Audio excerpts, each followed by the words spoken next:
템플릿 메소드 패턴에 대해서 설명드리겠습니다. 템플릿 메소드 패턴은 메소드 알고리즘의 골격을 정의하며 알고리즘 일부 단계는 하이 클래스에 구현할 수 있도록 해주는 템플릿 메소드 패턴을 설명드리겠습니다. 템플릿, 이런 게 템플릿이에요. 어떤 형태가 갖춰져 있고 나는 이제 채워 넣기만 하면 되는 거죠.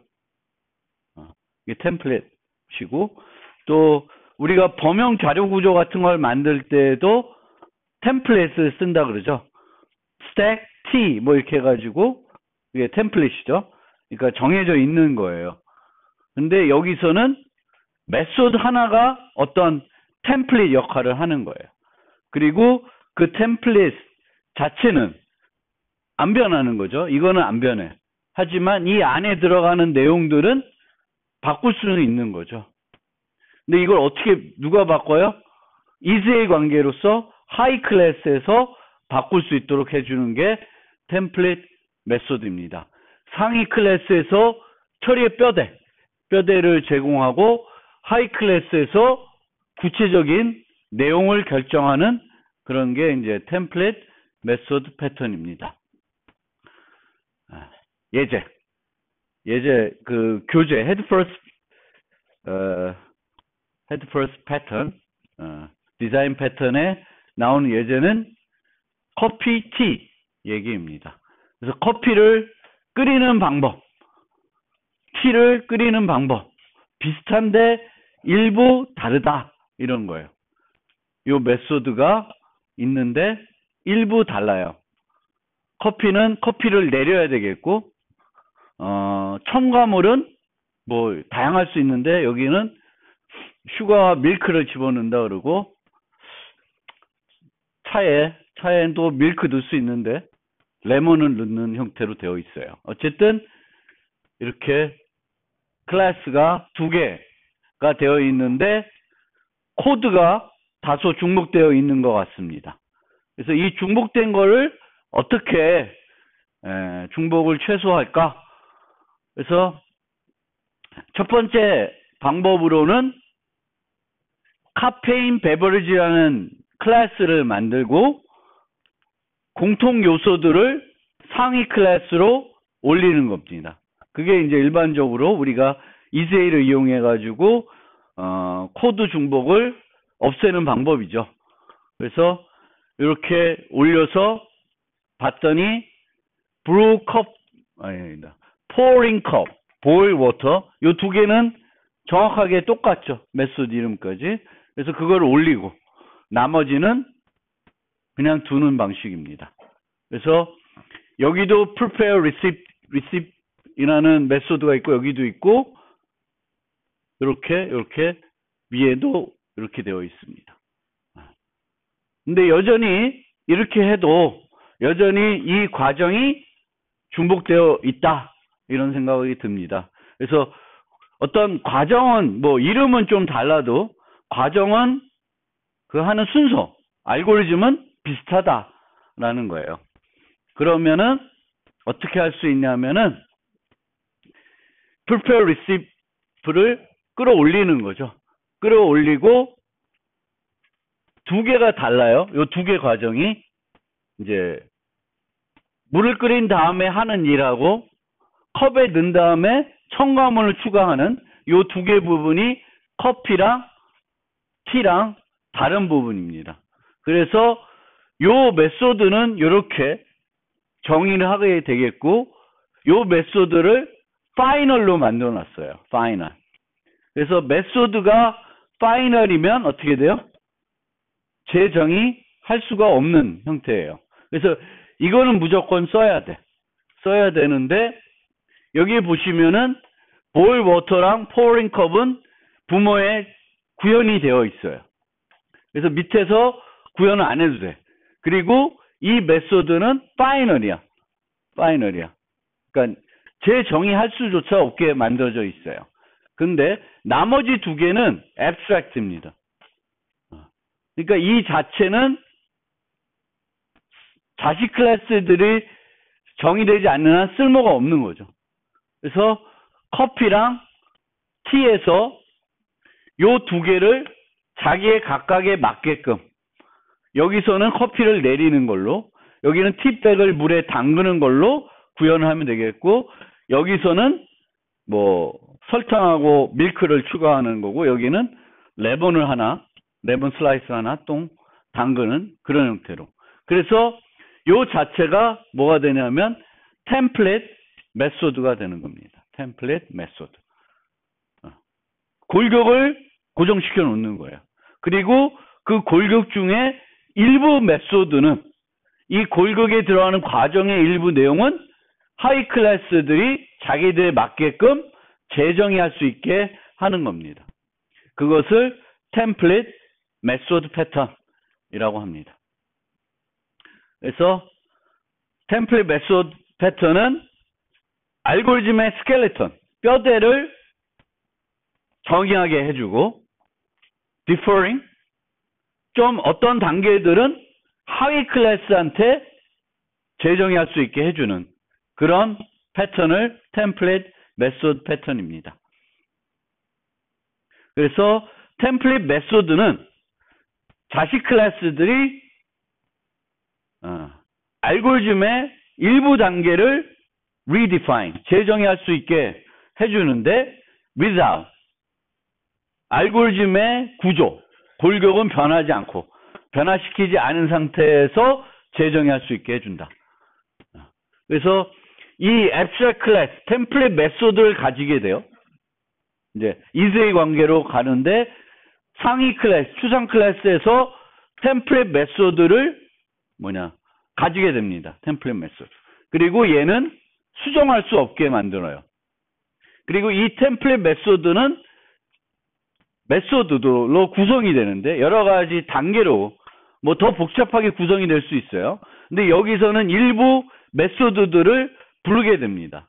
근데 어떤 종류들이 있냐면 하나, 둘, 그러니까 세 종류가 있다고 보시면 돼요. Primitive Operation이라는 게 있고 Concrete Operation, 훅이라는 게 있어요.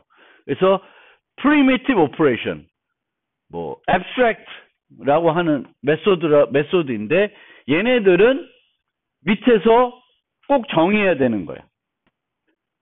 정의를 해야 되는 거고 Concrete Operation은 여기에 정의가 되어 있어요. 그래서 밑에서 정의하지 않는, 정의를 할 수 없는, 재정의할 수 없는 요소는 Concrete Operation을 만들어주고 자바 같은 경우에는 얘를 파이널로 만들어 놓는 거예요. 파이널로. 메소드 자체를. 그 다음에 훅이라는 거 있는데 이 훅은 밑에서 여기에는 디폴트 어떤 기능을 추가해 놓습니다. 그러면 밑에서 재정의할 수 있고 안 할 수도 있는 것을 훅이라고 해요. 그래서 이런 세 종류의 연산들을 가지고 알고리즘의 골격을 템플릿 메소드에서 정의하게 됩니다. 이렇게 세 개. 아까 나온 얘네들은 abstract 메소드. 그래서 템플릿 메소드 내의 연산은 concrete 메소드, abstract 메소드, 훅 이렇게 구분이 된다. concrete는 거기 이제 템플릿 메소드가 갖고 있는 추상 클래스에 정의되어 있고 하위에서 수정할 수 없는 메소드를 말하고요. 자바에서는 파이널 키워드로 수식해 주고요. abstract 메소드는 템플릿 메소드에 선언만 되어 있는, 그래서 자식 클래스에서 하위 클래스에서 반드시 재정의해야 되는 메소드가 되겠고 훅은 선택적으로 할 수 있는 요소가 되겠습니다. 그래서 여기서는 좀 특이하게 만들어놨는데 이게 왜 훅인지 그래요. 훅. 근데 어쨌든 이 책 예제에서는 아까와 같이 boil water, pouring cup은 파이널이니까 아까의 블루에 의하면 콘크리트 메소드예요. 이게 템플릿 메소드인데 요 두 개는 콘크리트 메소드입니다. 블루는 abstract method예요. 자식에서 무조건 만들어야 되는 거고, add condiment도 자식에서 무조건 만들어야 돼요. 근데 얘는 여기에 디폴트 메소드가 있습니다. 근데 파이널은 아니야. 그러면 자식에서 재정의를 할 수가 있어요. 재정의를 해서 customer wants condiment, 고객이 원할 때에는 추가하고 원하지 않으면 추가하지 않도록 이 메소드를 조정할 수가 있고, 책에는 요 부분을 밑에서 어떻게 재정의하고 있냐면 콘솔을 통해서 사용자한테 yes, no를 받는 형태로 구현하고 있어요. 선택적으로 정의될 수 있는 메소드가 됩니다. 훅 메소드. 그래서 abstract 메소드랑 훅 메소드. 그래서 하이 클래스가 반드시 재정해야 되는 게는 추상 메소드로 제공해야 되겠고, 선택적으로 재정의할 수 있는 것은 훅 메소드 형태로 정해주면 된다.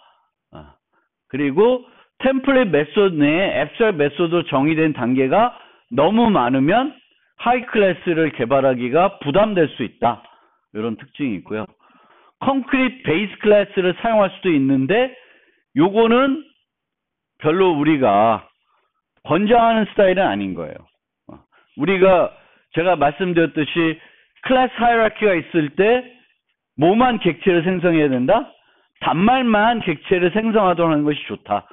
근데 베이스 클래스가 콘크리트하다는 것은 베이스도 객체를 생성할 수 있고, 얘를 상속받은 자식들도 객체를 생성할 수 있게끔 구성을 한다는 거예요. 그 자체로는 권장하는, OOP에서 권장하는 형태는 아닙니다. 그래서 근데 뭐 그렇게 만들 수 있겠죠, 원하면. 그래서 콘크리트 베이스 클래스를 사용할 수도 있는데, 콘크리트 베이스가 되기 위해서는 abstract 메소드가 없어야 되겠죠. 모두 훅 형태로 제공이 되어야 합니다. 그래서 별로 안 하고 추가적으로 말씀드리면 어떤 메소드를 반드시 구해야 되는지 알 수가 없다. 그런 특징이 있습니다.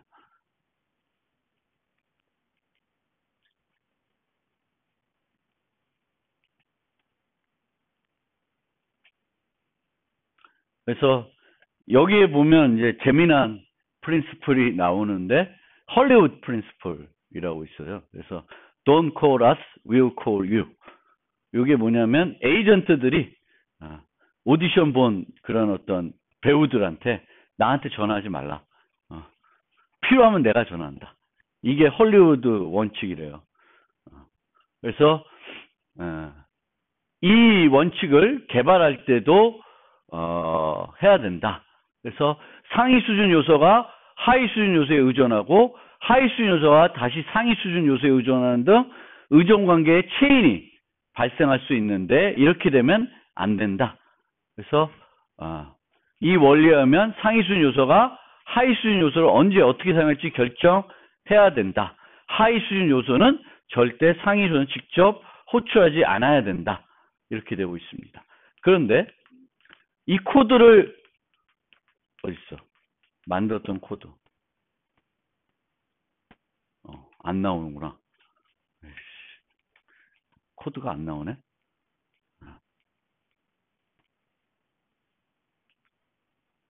그러면 코드가 안 나오니까 코드를 좀 봅시다. 다시 한번. 그 EL에 가면 방금 제가 설명드렸던 카페인 베버리지 예제에 3개 클래스를 올려놨었어요. 올려놓은 거 있으니까 그거를 한번 봅시다.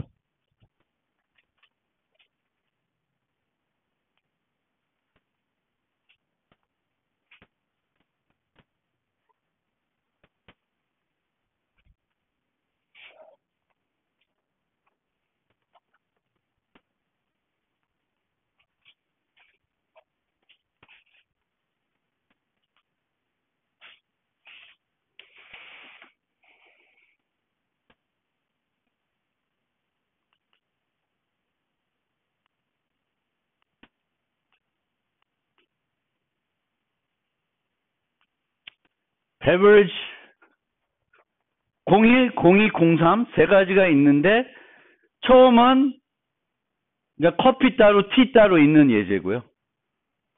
그 다음은 그 다음에 시도는 커피와 티의 공통된 요소들을 뽑아가지고 그냥 부모 클래스, 템플릿 메소드 패턴을 쓰지 않고 그냥 이즈의 관계로 모델링한 게 두 번째 예제고 우리가 이제 템플릿 메소드 패턴 쓴 게 세 번째 예제입니다. 그래서 하나씩 잠깐만 보면 첫 번째 예제는 그냥 커피는 커피대로, 티는 티대로 짠 거예요. 굳이 임포트 하실 거면 이제 세 번째 것만 임포트 해도 될 것 같아요. 보시면 두 번째는 이렇게 공통 요소만 끌어올리고 커피 따로 베버리지 티 따로가 되어 있어요. 그래서 커피에 보시면 여전히 여기도 prepare 레시피라는 메소드를 갖고 있고 티도 prepare recipe라는 메소드를 갖고 있습니다. 이런 형태로 되어 있고 베버리지 3을 보면 이제 템플릿 메소드 형태가 돼요. 그래서 카페인 베버리지는 이렇게 되어 있습니다. 물론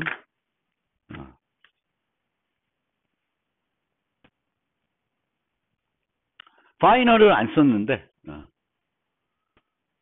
이 프라이빗 메소드로 하는 거랑 또 파이널 주는 거랑 약간 그 효과는 비슷해요. 그래서 프라이빗 되면 밑에서는 상속이 안 되죠. 뭐 이런 특징이 있고 교재에서는 이제 프라이빗 아니라 그냥 뭐 퍼블릭 해놓고 파이널로 해놨습니다. 뭐 어찌됐건 그 요소로 이렇게 돼 있고 근데 이 코드를 보면 얘를 구현하는 데 있어서 전혀 자식 클래스에 대한 호출을 여기서 하진 않아요. 자식 클래스에 대한 호출은 안 해. 그러니까 의존관계가 전혀 없어요.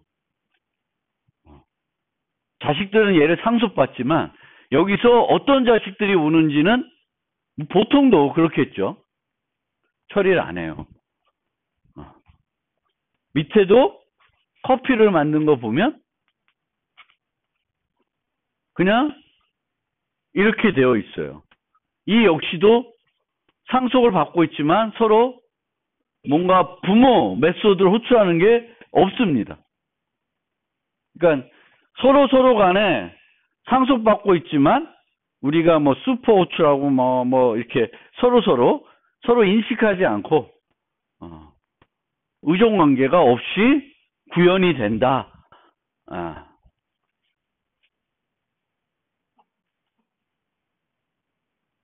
그리고 커피 with 훅 잠깐 한번 보시면 그냥 아까는 위에는 추루만 되어 있었는데 이렇게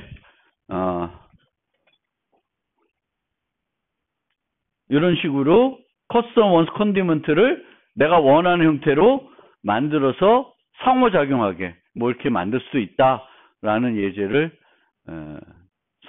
드리고 있습니다. 어찌됐건 이 템플릿 카페인 베버리지를 상속받는 요 세 개의 클래스랑 얘와는 상속 관계는 있지만 서로 뭐 이렇게 의존 관계가 있어서 하나가 수정되면 뭐 그거 메소드 이름 수정하면 또 바뀌긴 하겠지만 어쨌든 서로 이렇게 의지하고 있지는 않아요. 이게 설명이 잘 됐는지 모르겠네.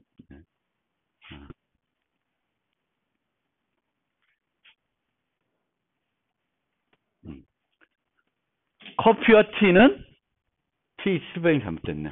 티는 카페인 베버리지를 상속받고 있지만 카페인 베버리지의 메소드를 내부적으로 호출하고 있지 않다. 그래서 서로 호출하고 있는 것들이 구성을 할 때 없게 만드는 것이 중요하다. 그러니까 이세 관계로 우리가 하더라도 당연히 보통 상위에서는 하위에 뭐가 올지 모르니까 하위에 의존하지 않게끔 이렇게 구성을 하게 되는데, 가끔은 하위에서는 상위에 있는 메소드를 부르는 형태로 그것들을 구성할 수 있는데, 우리가 여기서 제시된 코드를 보면 전혀 그렇게 아무런 서로 간단하죠. 여기처럼 그냥 자기가 해야 될 일만 구현해 놓고 있으면 완성이 된 거예요. 그렇죠? 커피는 이 브루와 앱 컨티뉴만 구성해 놓고 땡 그러면 이제 깔끔하게 아무 서로 그러니까 여러분들이 한번 구현했던 옛날 코드들을 한번 살펴보면서 자식에서 부모 메소드를 부르고 있는지 안 하는지 이제 그런 겁니다. 서로 호출하지 않고 구현할 수 있으면 그게 가장 깔끔한 어떤 솔루션이 된다. 개발. 서로 의존관계를 없앨 수 있다. 그런 얘기고요.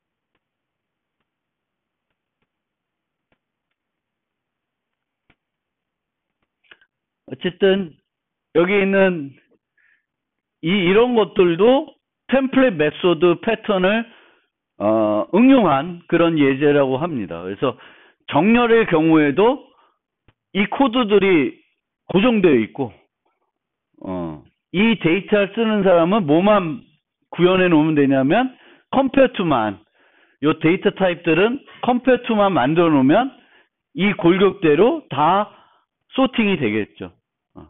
그래서 이 자체도 어떻게 보면 템플릿 메소드 패턴을 사용하는, 얘는 이제 상속 관계는 이 얘를 상속받아서 만드는 건 아니지만 얘네들도 골격을 이렇게 정의하고 일부 요소는 이제 다른 사람들이 구현하게끔 해서 동작하게끔 하는 측면에서 이제 얘도 템플릿 메소드의 한 예로 설명이 되고 있습니다. 그래서 골격을 정의해 놓고 골격 중의 일부를 그 사용하는 사람이 정의해 가지고 사용하게끔 하는 것을 템플릿 메소드 패턴 이렇게 생각하시면 되겠고,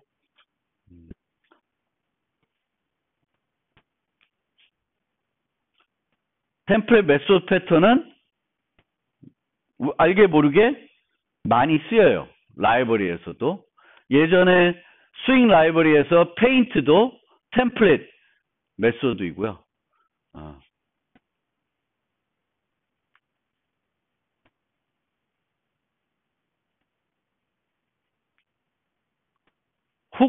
이 페인트는 예를 들면 GUI 컴포넌트들은 스윙 라이브러리에서는 그 컴포넌트를 다시 보여줘야 될 때 페인트 메소드가 자동으로 호출되는데, 이 페인트 메소드는 업데이트라는 템플릿 메소드에서 호출되는 훅 메소드입니다. 그리고 자바 FX 혹시 해보신 분은 알겠지만 거기 자바 FX에서 이제 어플리케이션을 상속받아서 만들어야 되겠고, 메인에 보면 application.launch라는 메소드를 부르게 돼요. 그러면 이 launch는 init, start 순서대로 호출해서 끝날 때 자동으로 스톱이 불러집니다. 그래서 이 launch 메소드 자체도 하나의 템플릿 메소드라고 생각하시면 돼요. 그리고 우리는 이 어플리케이션 상속받은 사람은 얘네들은 보통 오버라이딩 안 하고 스타트는 재정의해서 내가 원하는 화면을 구성하게끔 하고 있어요. 그래서 자바 FX에 있는 어플리케이션의 론치 메소드도 하나의 템플릿 메소드로 볼 수 있습니다. 그리고 셀에서 add 메소드도 템플릿 메소드입니다. 셋에 컨테인 메소드를 통해 있는지 여부를 검사한 후에 없을 경우에 추가를 해줍니다. 그래서 이 add 메소드를 혹시 한번 뜯어보시면 골격처럼 되어 있습니다. 그럼 이 셋을 상속받는 이게 트리셋인지 또는 해시셋인지 이런 거에 따라서 거기에 맞는 걔네들이 컨테인을 구현해 놓으면 add가 구현이 되는 거죠.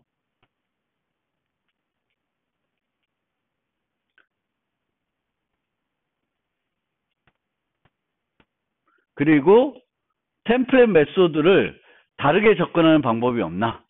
이런 좀 고민을 할 수 있게 되죠. 이수의 관계니까 이세이 항상 이제는 헤세이를 이세이보다 더 많이 쓰라고 했으니까 자꾸 이세이만 보면 저거 이상해 이런 생각을 얼핏 할 때도 있어요. 그러면 과연 저거를 헤세이 형태로 구현할 수는 없을까? 그 고민을 해볼 수 있는데 당연히 헤세이로 할 수 있습니다. 이런 식으로. 그래서 이거를 스트래티지 군 이렇게 얘기할 수 있는데 아까 같은 경우에는 커피 스트래티지 하면은 요 스트래티지 물 끓이는 거 설탕 추가하는 거를 메소드로 만들어 놓으면 여기에 커피 스트래티지가 들어가면 그렇게 구현이 되겠죠.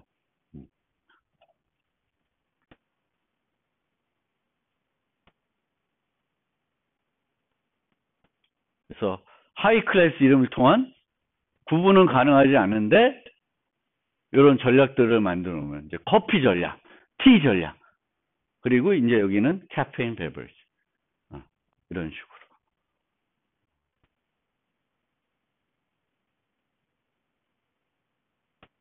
시험 문제에도 나왔었는데 이거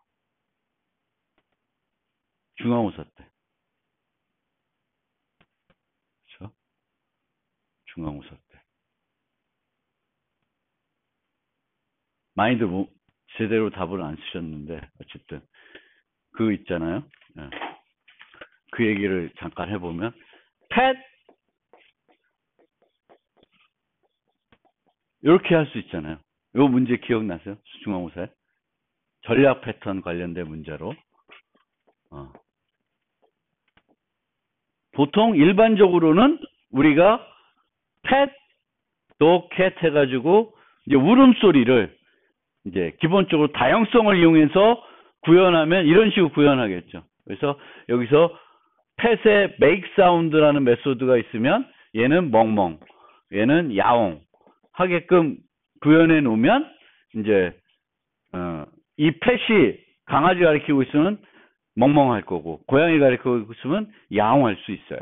그래서 이렇게 하는 게 이제 한 가지 방법이고 또 하나의 방법은 펫을 만들고 전략 패턴을 이용하니까 여기에 여러 가지 방법이 있는데 애니멀 사운드 해가지고 여기에다가 이제 뭘 세팅을 해주냐에 따라서 여기서 make sound 하면 사운드 점 make sound 이런 식으로 부르면 여기다가 강아지 울음소리 하게끔 만들어 놓으면 요게 강아지가 되는 거고 야옹하는 울음소리를 넣어 놓으면 고양이가 되는 거죠. 그렇죠? 그래서 이렇게 만들 수 있고 이렇게 만들 수 있어요. 그럼 이거에 이 코드를 쓰라 그랬는데 이 코드를 잘 못 쓰신 분 많아요. 원래 인터페이스 정해야 되고 얘 원래 앱스트랙이었는데 앱스트랙 아니게 만들고 그리고 여기에 이제 그것도 많이 틀리셨는데 이제 제가 컨스트럭터 뭐라 그랬지? 디펜던시 인젝션 하라 그랬죠. 요 설명도 디펜던시 인젝션 설명하라는 말이 1번에 3번 나왔었어요. 기억하세요? 중공사 문제 기억 하나도 안 하시네. 자, 그러면 잠깐 우리 그거는 좀 설명하고 가야 되겠다. 어디 갔냐?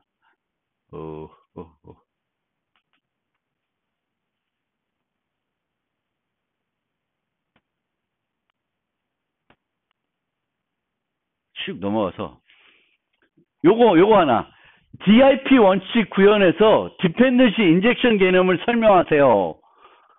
라고 해 있는데 요거 마친 사람이 별로 없어요. 디펜던시 인젝션. 수업 시간에 설명은 많이 했어요, 제가. 말은 많이 떠들었는데 노트에는 별로 어디 잘 안 나타나 있을 수 있는데 디펜던시 인젝션은 원래 여기다가 만약에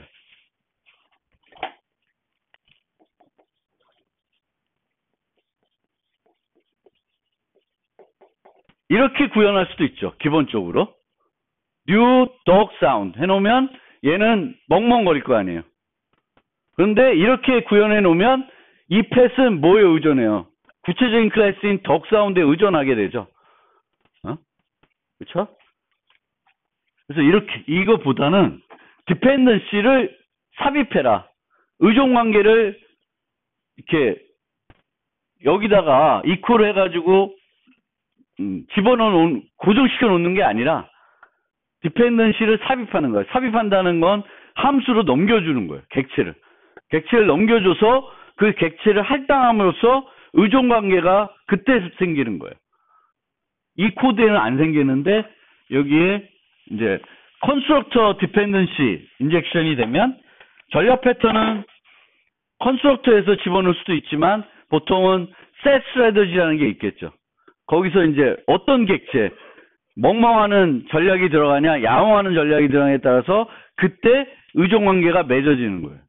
그게 디펜던시 인젝션입니다. 그래서 컨스트럭터 디펜던시 인젝션을 하라 그랬으니까 어떤 식으로 해야 되냐면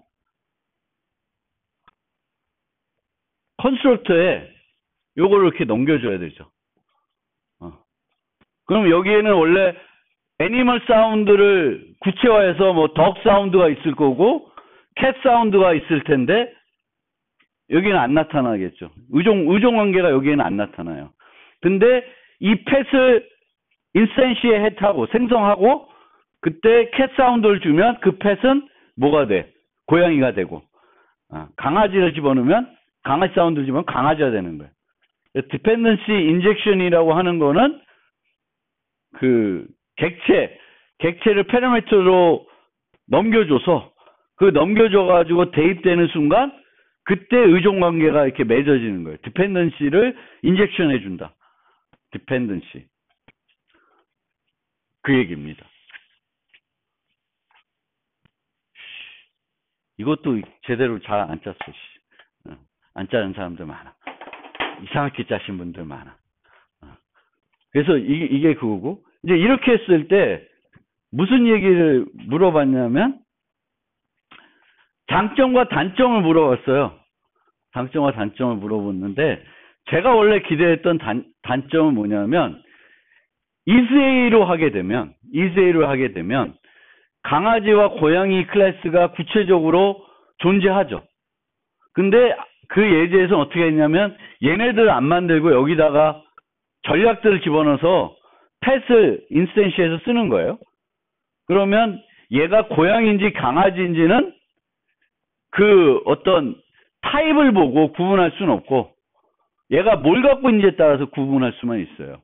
얘가 멍멍하면 강아지겠구나. 야옹하면 그건데 얘네들은 얘가 dog 타입이면 강아지고 펫 타입이면 캣 타입은 고양이가 되겠죠. 그렇죠? 그래서 뭐 여러 가지 뭐 설명들을 쓸 수 있는데 그렇습니다. 그래서 dependency injection. 그 두 개가 참 아쉬워요.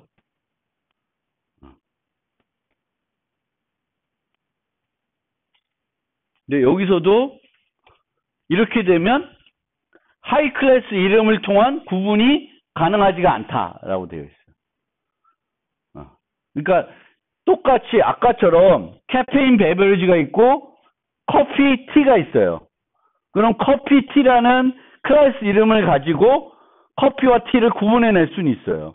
근데 이렇게 한다는 건 커피랑 티를 안 만드는 거예요. 클래스를 안 만들고 커피 스트래티지와 티 스트래티지라는 걸 만들어서 걔를 삽입시킴으로써 카페인 베버리지가 커피가 될 수도 있고 티가 될 수도 있는 거죠. 그렇죠? 그럼 이름을 갖고 구분이 안 된다는 거예요. 여기도 마찬가지로 이세이를 쓰지 않고 이렇게 하게 되면 그 강아지와 고양이를 이름을 가지고 구분이 안 되는 거죠. 요 하이 클래스 이름을 통한 구분이 가능하지 않다. 이렇게 하게 되면. 또 추상 메소드를 사용할 수 없다. 뭐 이런 단점은 있긴 있습니다. 근데 어쨌든 이런 전략 패턴을 쓰면 다양한 조합의 객체들을 만들기가 쉬워져요. 그러니까 우리가 그때도 오리 했을 때도 꽥꽥이 있고 꽥 하는 게 있고 플라이가 이렇게 나눠졌죠. 그쵸? 그러면 A, B, C 있고 여기 또 뭐 E, G, H 뭐 이런 게 있으면 이것들의 조합이 많겠죠. 그러면 이거를 클래스를 만들면 클래스들이 많아지잖아.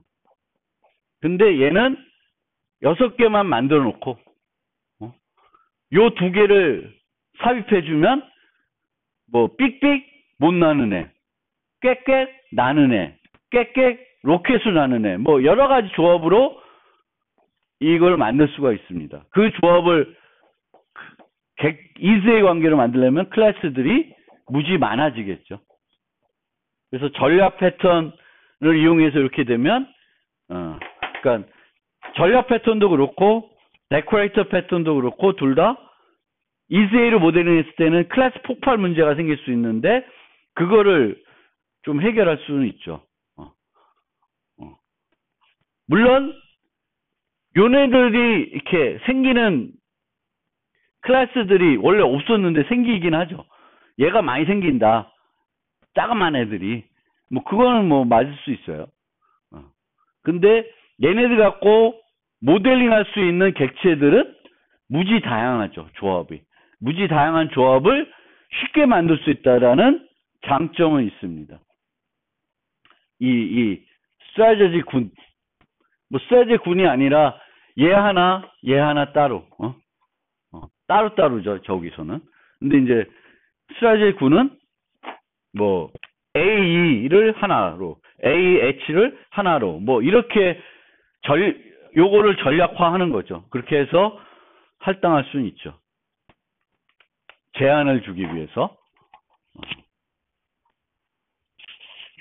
갑자기 주말에 중간고사를 채점했더니 또 섞어서 설명드리는데 어쨌든 템플릿 메소드 패턴도 전략 해석 형태로 모델링 할 수도 있다. 그거에 이제 차이점이 있으니까 어떤 게 내 응용에서 더 좋은 건지는 고민해 보시면 될 것 같습니다.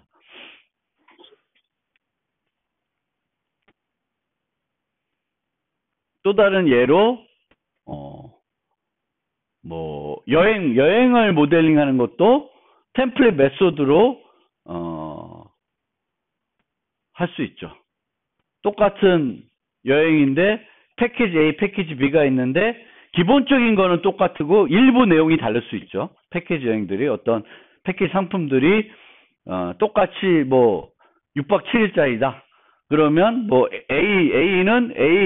A에는 뭐 호텔이 5스타급이고 하나는 또 3스타급이고 어디는 이제 선택 옵션이 뭐고 어디는 또 다를 수 있어요. 그런 거를 이제 템플릿 메소드화해서 만들 수 있습니다. 소팅 알고리즘도 이렇게 오름차순 내림차순도 이제 템플릿 메소드 형태로 만들 수도 있겠죠.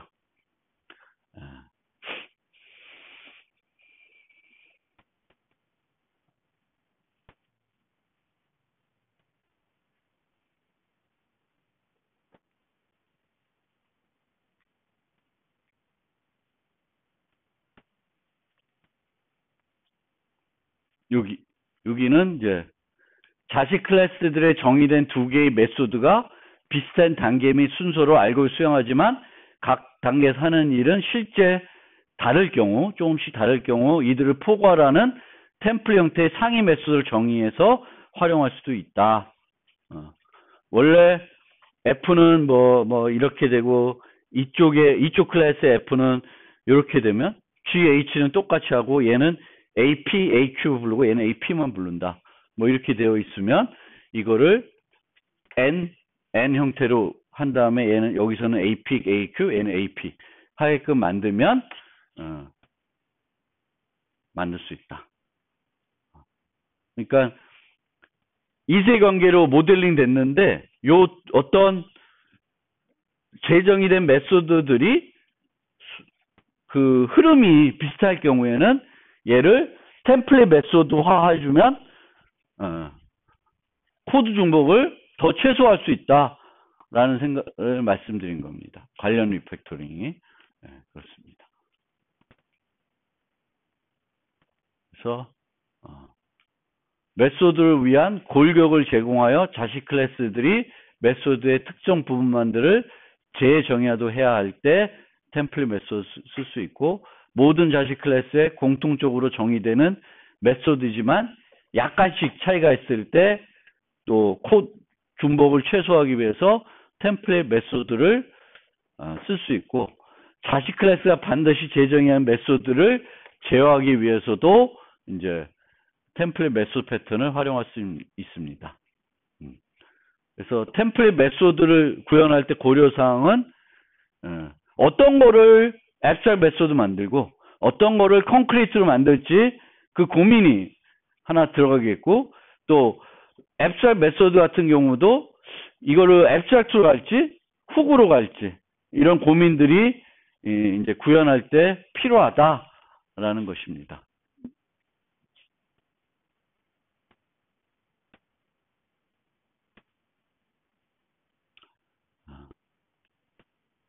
전략 패턴과 비교를 해보면 물론 아까처럼 템플릿 메소드 자체를 전략 스트래티지 군처럼 만들 수도 있고요. 해제로 전략 패턴과 그냥 직접적으로 비교해 보면 전략 패턴은 알고리즘 전체를 바꿀 때 사용하고 템플릿 메소드는 알고리즘 중에 일부 요소만 하이 클래스에서 바꾸게끔 하는 것이 템플릿 메소드 패턴이죠. 그리고 팩토리 메소드 패턴도 전형적인 템플릿 메소드 패턴입니다. 우리가 했던 팩토리 메소드 패턴의 그 뭐죠? 시카고 피자, 뉴욕 피자 있으면 나머지는 똑같은데 크리에이트 피자 하는 것만 다르죠. 이쪽에서는 뉴욕 피자를 만들고 이쪽에서는 시카고 피자를 만들죠. 그래서 생성하는 부분 그것만 자식에서 재정의하게 되죠. 그래서 팩토리 메소드 패턴도 템플릿 메소드 패턴의 일부입니다. 단지 팩토리 메소드 패턴은 생성하는 부분을 생성하는 그 메소드를 템플릿화한 거죠. 그렇게 이해하시면 되겠습니다.